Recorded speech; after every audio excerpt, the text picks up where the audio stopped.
Conduction, हम लोग इसके पिछले वाले में पढ़े मुख्यतः कंडक्शन, कन्वेक्शन और रेडिएशन को as an heat transfer mechanism में। ठीक है, हीट ट्रांसफर के लिए हम लोग ये तीन चीजों को देखा, conduction, convection, radiation.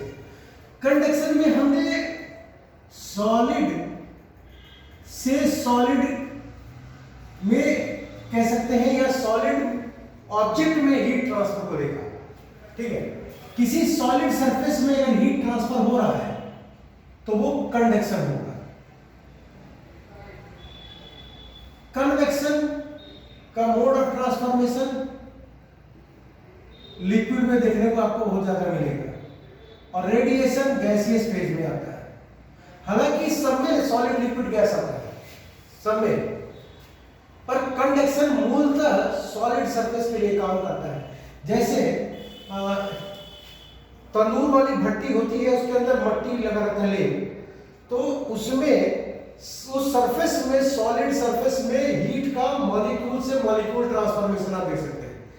Blast furnace में आप ट्रांसफॉर्मेशन देख सकते हैं। कोई भी फर्नेस में ईंट की भट्टी जैसे है, उसमें भी आप transformation of heat solid to solid देख सकते हैं। कन्वेक्शन में लिक्विड में ट्रांसफॉर्मेशन होता है, लिक्विड में। यहां पर लिक्विड के सेपरेशन के लिए भी इसका इस्तेमाल किया जाता है। जब लिक्विड को हम हीट करते हैं तो लिक्विड अलग अलग सेपरेट हो जाता है on the basis of calorific value.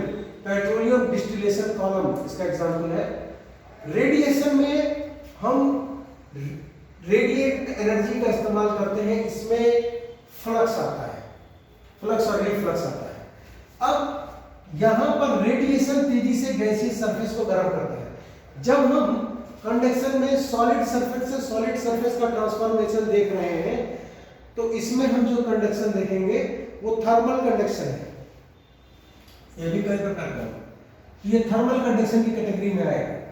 Thermal conduction, इसमें सॉलिड सरफेस से सॉलिड सरफेस में ट्रांसफॉर्मेशन हो रहा है। दूसरा जो है आपका कि हम जानते हैं कि अगर हम ऊर्जा के प्रवाह को देखें तो इस फॉर्म में, हीट के फॉर्म में या एनर्जी के फॉर्म में या इलेक्ट्रिक के फॉर्म में, तो सॉलिड से सॉलिड में जब ट्रांसफर होगा तो सॉलिड को हम बहुत पुअर कंडक्टर मानते हैं, क्योंकि सॉलिड जो है उसमें ऊर्जा को एक पॉइंट से दूसरे पॉइंट जाने में समय लगेगा। जैसे लोहे की रॉड में अगर हम करंट सप्लाई करें तो इस पॉइंट से इस पॉइंट तक करंट जाने में टाइम लगेगा, परंतु यदि हम दो इलेक्ट्रोड को पानी के टब में डाल दें तो पूरे पानी के टब में इलेक्ट्रिक करंट तेजी से दौड़ेगा। और अगर हम गैस चैम्बर में जो है हम अगर कोई रेडिएशन इंपाउंड करें तो वो तेजी से हीट अप हो जाएगा, जैसे ट्रोपोस्फियर का मैंने एग्जांपल आपको बताया था। तो ये कंडक्शन में थर्मल कंडक्शन का हम प्रयोग देख रहे हैं। इसके बाद से हम गैस में इसको देखेंगे। पहले अभी ये आपका यहां पर हमने दो चीज देखी कि कंडक्शन में सॉलिड सरफेस, मेटेलिक सरफेस, जैसे जैसे हम कंडक्टर चेंज करेंगे कंडक्शन हमारा अच्छा होने लगेगा। ठीक है, जैसे जैसे हम कंडक्टर चेंज करेंगे हमारा कंडक्शन प्रोसेस अच्छा होने लगेगा। अब यही चीज अगर हम गैस में देखें तो गैस में रैंडमनेस ऑफ मॉलिक्यूल के कारण ये कंडक्शन होता है। अगर कंडक्शन की प्रोसीजर को हम गैस में देखें, हालांकि गैस में ये सबसे लास्ट में होगा, क्योंकि ये प्रोसीजर डिजाइन ही है सॉलिड सरफेस के लिए कंडक्शन, मेटेलिक सरफेस के लिए कंडक्शन। पर जब गैसियस में हम कंडक्शन देखेंगे तो चूंकि गैस का अगर कोई चैम्बर है तो उसमें मॉलिक्यूल होमोजेनियस नहीं है, दे आर रैंडम, और randomness of molecule is known as entropy. अब इस एंट्रोपी को हमको देखना होगा, तो जितना ज्यादा ये इसका एंट्रोपी होगा उतना ये गर्म धीरे से होगा। इसीलिए सिलेंडर में अगर हम गैस भरते हैं और उस गैस को अगर हम गर्म करने लगे तो सिलेंडर बहुत तेजी से ब्लास्ट अगेन, क्योंकि वो कंप्रेस्ड होता है, उसमें रैंडमनेस बहुत कम होता है, जिससे तेजी से वो गर्म हो जाता है। ठीक है, इसके बाद ये तीन चीज हो गई कन्वेक्शन में। सॉलिड सरफेस में हमने ब्रिक वॉल का एग्जांपल दिया जो आपका क्ले वाला होता है, और मेटेलिक सरफेस कोई मेटल का सरफेस है जैसे इंडक्शन चूल्हा आपका हो गया, और आपका ये गैसियस सिलेंडर का एग्जांपल हो गया। अब आइए कन्वेक्शन में।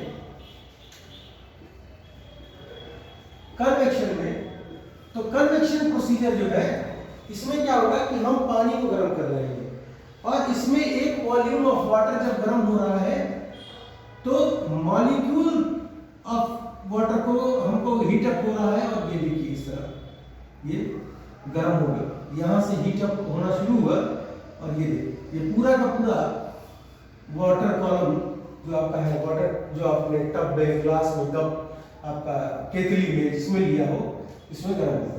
अब यहां पर भी एक चीज निर्भर करती है साइज, इसका साइज निर्भर करता है, इसका शेप निर्भर करता है। यदि हम किसी ऐसे चीज में पानी को गर्म कर रहे हैं जो सील्ड पैक है, जैसे दाल को अगर हम कुकर में बना रहे हैं तो कुकर में बनाने पर दाल प्रेशर में बनती है, ठीक है, टेम्परेचर हमने दिया, अब वहां प्रेशर क्या होगा, सीटी कुकर की तब आएगी जब डेल्टा जी यहां पर गिब्स यहां पर हर पॉइंट पर जो है वो सेम हो जाए, तो प्रेशर इक्वली डिस्ट्रीब्यूट होगा, तभी इसका प्रेशर यहां से निकलेगा बाहर, नहीं तो नहीं निकलेगा। और अगर सेफ्टी वाल नहीं होता तो कुकर आपका बड़ा से भी निकलेगा, दाल सब छज्जे पर आपको देखने को मिलेगा। इसके बाद से यदि हम दाल को भगोने में बना रहे हैं या किसी ऐसी चीज में बना रहे हैं जो ओपन सरफेस है, तो उसके लिए हमको दाल के अंदर प्रेशर क्रिएट करना पड़ेगा, नहीं तो दाल ही निकलेगी। तो इसलिए इसमें क्या करते हैं कि लाइपोफोबिक चीजों को ऐड किया जाता है, ठीक, जैसे ऑयल, अगर हम भगोने में दाल बना रहे हैं और उसमें एक ढक्कन कड़ुए का तेल या जो है आपका ऑयल डालते हैं, सरसों का तेल, तो इसके ऊपर एक एमल्सिफाइड लेयर बन जाती है उसकी, जिससे यहाँ पे प्रेशर जनरेट होता है और यहाँ से दाल आपकी गलती है, ठीक है। इसमें भी प्रेशर जनरेट होगा, और इसमें दोनों तरीके में कन्वेक्शन ही काम कर रहा है, क्योंकि ये लिक्विड है, लिक्विड में कन्वेक्शन बहुत अच्छे से काम करता है, उसी लिए डिजाइन है। ग्लोबल वार्मिंग में भी आपको कन्वेक्शन ही देखने को मिलेगा। ग्लोबल वार्मिंग जब हम समुद्र को गर्म कर रहे हैं तो ग्लोबल वार्मिंग में कन्वेक्शन देखने को मिलेगा। अगर कार्बोनेट सिस्टम समुद्र का गड़बड़ है, कार्बोनेट सिस्टम समुद्र का गड़बड़ है, या समुद्र में कोरल ब्लीचिंग हुई है, तो समुद्र का पानी तेजी से गर्म हो जाएगा, तो इससे रेट ऑफ इवेपोरेशन इंक्रीज हो जाता है, और रेट ऑफ इवेपोरेशन इंक्रीज हो जाने पर क्या होगा कि मैक्सिमम प्रेसिपिटेशन आपको देखने को मिलेगा।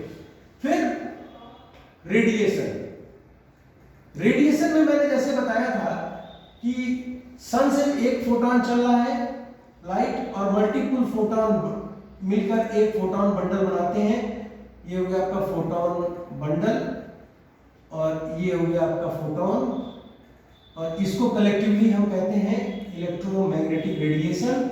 और ये इसको एक टर्मिनोलॉजी और दी गई है EMW, इलेक्ट्रोमैग्नेटिक वेव।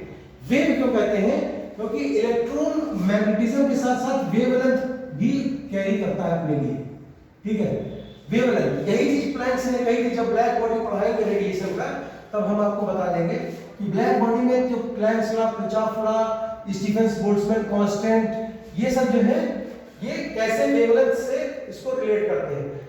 यहाँ पर एक छोटा सा उसका हिंट दे दे, जैसे लोहा है, लोहे को जब हम गर्म करें, मान लीजिए कि ये लोहे का रॉड है, इसको हम यहाँ पे हीट अप कर रहे हैं, तो हीट अप करेंगे तो ये आगे रेड होता चला जाएगा, आगे की तरफ रेड होता चला जाएगा, पर यहाँ पर कलर इसका दूसरा हो जाएगा, व्हाइट ब्लू देखने को मिलेगा आपको, ठीक है। ये यहाँ पे वेवलेंथ चेंज हो रही है, क्योंकि वेवलेंथ निर्भर करती है वो पार्टिकल किस चीज का बना हुआ है। अब ये लोहे को आप जलाएं, अभी इस पेन प्लास्टिक है, इसको जलाइए, वेवलेंथ अलग, क्योंकि इसमें पार्टिकल कंपोजिशन अलग, तो पार्टिकल कंपोजिशन वेरिएट करने पर वेवलेंथ वेरिएट कर जाती है। जैसे मान लीजिए कि अगर हम लकड़ी जल रहे हैं, ये लोहा हो गया आयरन, ठीक है, ये आपका आयरन हो गया। अब यहाँ पे मान लीजिए हम प्लास्टिक को जलाएं, यहीं पर हम लकड़ी को जलाएं, वुड, ठीक है, तीनों में पार्टिकल डिफरेंस है, तो रेडिएशन जो हमको मिलेगी यहाँ से वो अलग मिलेगी, ठीक है। यही उस दिन जो आपका जो मैंने हीट के ट्रांसफर का मैकेनिज्म है, कंडक्शन कन्वेक्शन बताया था, ये पोर्शन उसी का है। इसको थोड़ा सा और ब्रीफ करने के लिए स्टूडेंट ने बोला, तो मैंने इसको यहाँ पे ब्रीफ कर लिया। Thank you very much.